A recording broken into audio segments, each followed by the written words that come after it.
Audi gestaltet heute schon die Welt von morgen. Mit unseren Konzeptfahrzeugen, den Spheres, zeigen wir schon heute unsere Zukunft der Premium-Mobilität. Mit leidenschaftlicher Kreativität, dem Streben nach Perfektion und neuen gesellschaftlichen Denkanstößen verlieren wir unser Ziel nicht aus den Augen, genau diese Zukunft zu gestalten. Aber wie können wir Zukunft erlebbar machen? Wie kann Leidenschaft in Perfektion umgesetzt werden? Und welche Visionen verfolgen wir? Genau darüber werde ich mich heute mit Andreas Caminada unterhalten.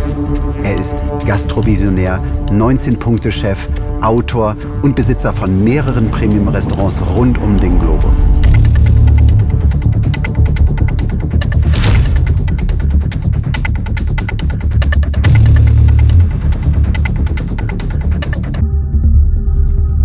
Andreas, jetzt hat hier an dem Ort vor 19 Jahren für dich eine Reise begonnen.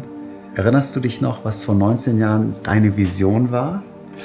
Und hat sich diese Vision bewahrheitet oder gar verändert? Ich meine, damals, 2003, da war ich 26. Ich hatte einfach nicht eine langfristige Vision. Ich hatte einen Traum, das ist ein Ort zu schaffen, wo man sich wohlfühlt, wo man sich willkommen fühlt und einfach, wo es nicht nur ums Essen geht, sondern wirklich um dieses Gesamterlebnis. Das war immer so ein bisschen meine Grundtenor und meine Grundidee. Aber dass wir so weit kommen, ich glaube, das hätte ich mir nie erträumen lassen. Diese Vision hätte ich mir gar nicht ausmalen können, weil es war wirklich hier fernab von allem. Und da war kein Vorbetrieb davor da. Also es ist hier ein bisschen in diesem Tal, wo ein bisschen abgelegen ist. Die größte Stadt ist Chur, ist eine halbe Stunde weg. Oder Zürich ist in 1,5 Stunden. Und wir wussten nicht, wo die Reise hingeht. Wir haben gesagt, wir fangen mal an, wir haben nichts zu verlieren, wir sind jung und lasst es uns mal probieren.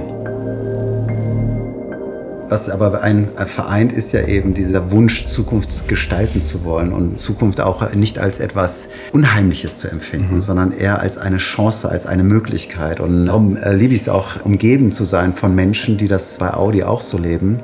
Immer geprägt von diesem Bild, individuelle Premium-Mobilität zu gestalten. Und ich glaube, werden ja in diesem Jahrzehnt immer mehr Menschen in die Städte hineinziehen. Die Urbanisierung geht mit wahnsinnigem Tempo voran.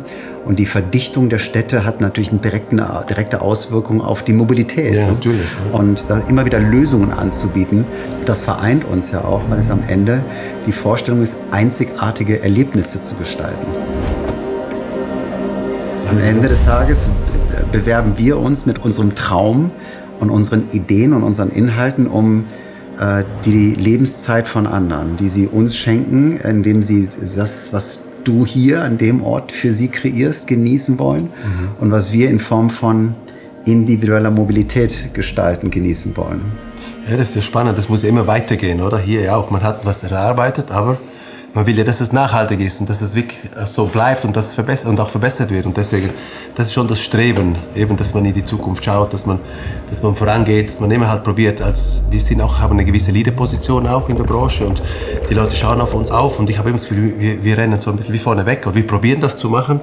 Und das braucht immer ein bisschen Mut auch, Risiken wieder auf sich zu nehmen, wieder neue Projekte anzugehen, damit man einfach irgendwie auch nicht stehen bleibt. Und ich glaube, diese Energie, die habt ihr sicherlich auch bei euch in dem Unternehmen und ich probiere die auch in unserem kleinen Unternehmen so ein bisschen den Mitarbeitern zu initiieren, weil es einfach, dass dieses Dynamische, das nicht stehen bleiben, das nicht zufrieden sein, sondern das Erlebnis für die Gäste immer wieder zu hinterfragen und immer wieder so ein bisschen eine Schippe draufzulegen und das ist auch der Motor eigentlich von allem. Als du mir erzählt hast, dass ihr alle 6 Wochen das Menü verändert, wo ich dachte, warum tut ihr euch den Stress an? Weil es schmeckt doch bestimmt gut und könnt ja auch ruhig länger. Das wäre einfacher, wenn man es einfach laufen lassen würde. Ja, aber warum macht ihr es euch nicht einfach? Was ist da Ja, es hat ein bisschen der Anspruch. Ja. Der Anspruch, dass es sich verändert. Und wir haben sehr viele Stammgäste. Also die Saisonalität verändert sich 4-mal im Jahr. Man hat dann auf einmal keine Spargel mehr und es ist auch nicht mehr Saison. Und deswegen ist auch diese Dynamik wichtig, dass man einfach permanent probiert, immer wieder, mussten ja nicht neue Produkte entstehen oder neue Produkte integriert werden, aber neue Kombinationen, neue Gerichte. Ich glaube, das ist extrem wichtig für den Team Spirit. Weil wenn wir eine Küche 2 Jahre das Gleiche kochen müssten, dann würden die nie so lange hier bleiben. Also es braucht so ein bisschen diese Überforderung, leichte, damit sie einfach auch merken, hey, ich kann immer wieder was dazulernen und es hört nie auf. Und ich glaube, das ist schon der Schlüssel zum Erfolg. Ja, es ist wirklich die Gastgeberkultur, die wir hier führen, weil es mehr als nur ein Essen ist, aber auch eben diese Veränderung und diese, nicht stehen bleiben. Das gibt so ein wiederkehrendes Wunsch der Gäste, dass sie halt immer wieder was Neues entdecken können. Ich spüre deine Leidenschaft und ich würde mal sagen, das verbindet die Marke Caminada und die Marke Audi.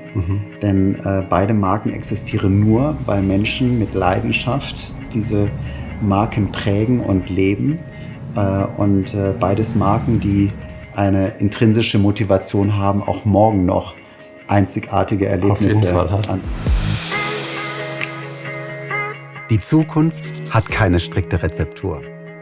Es ist vielmehr eine Frage der Haltung, jedes Einzelnen. Was wir heute denken, kann morgen die Welt positiv bewegen, wenn jeder Einzelne von uns den Mut und Willen hat, sie zu gestalten. Und so gilt es, die Veränderung als Chance zu begreifen, neue Ideen als kreativen Nährboden zu nutzen und so gemeinsam unsere Zukunft zu gestalten.